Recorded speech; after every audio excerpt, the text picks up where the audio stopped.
To create invoices on Coinbase Commerce, start by downloading the Coinbase app from the App Store or Google Play, depending on your device. Once downloaded, locate the app and click on it to open.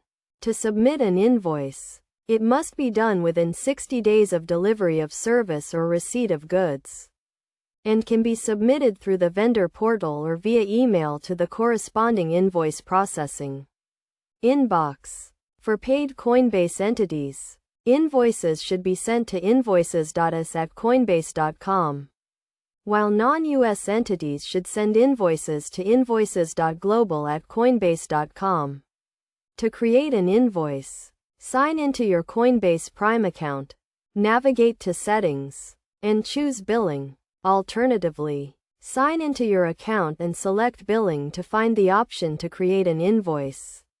Invoices can be submitted through the Coinbase platform, and it is essential to follow the required guidelines and timelines for submission.